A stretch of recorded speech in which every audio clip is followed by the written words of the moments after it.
Le maïs ne sert pas qu'à engraisser les volailles. C'est un aliment de base pour l'homme et avec le blé et le riz, c'est l'une des plantes les plus cultivées sur notre planète. Au jardin, on sème le maïs en mai-juin, car pour bien germer, le grain a besoin d'une température supérieure à 10 degrés.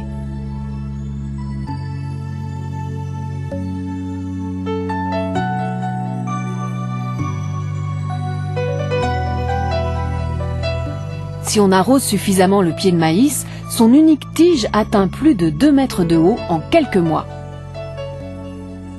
L'abondance et la qualité de ses feuilles font qu'on le cultive souvent pour son feuillage. Il servira par exemple à nourrir les vaches laitières et les jeunes taureaux.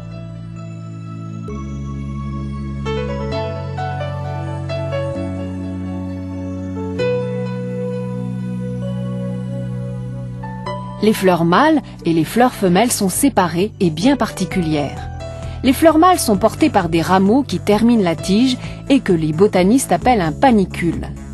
Tout au long des axes, les fleurs mâles sont réunies par 2 dans un épillet et chaque fleur comporte seulement 3 étamines. Les fleurs femelles sont regroupées dans un épi.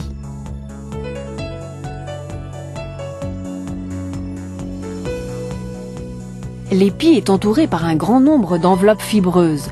Seules dépassent une touffe de filaments les extrémités des pistils.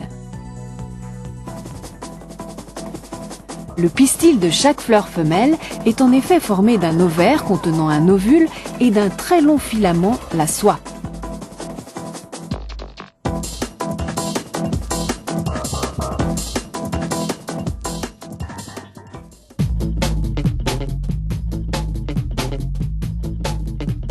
Les soies sont maintenant prêtes à recevoir le pollen que les étamines des fleurs mâles vont libérer en milieu de matinée si le temps est sec.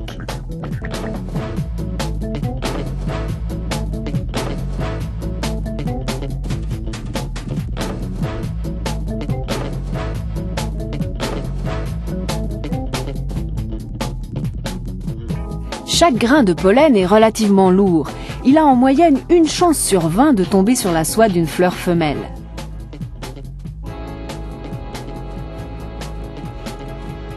Quand c'est le cas, le grain de pollen germe et, guidé par la soie, envoie son contenu jusque vers un ovule qu'il féconde.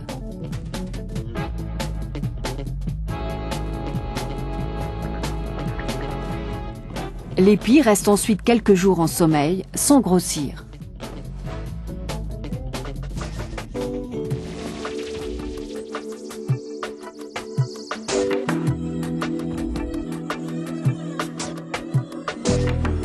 Ce n'est que 15 à 20 jours après la fécondation que les grains de maïs commencent à accumuler des réserves.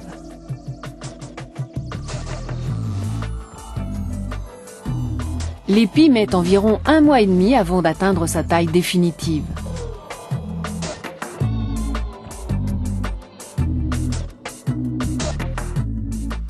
À la germination, l'embryon, la future plantule, puisera dans les réserves du grain pour se développer. Mais c'est une autre histoire.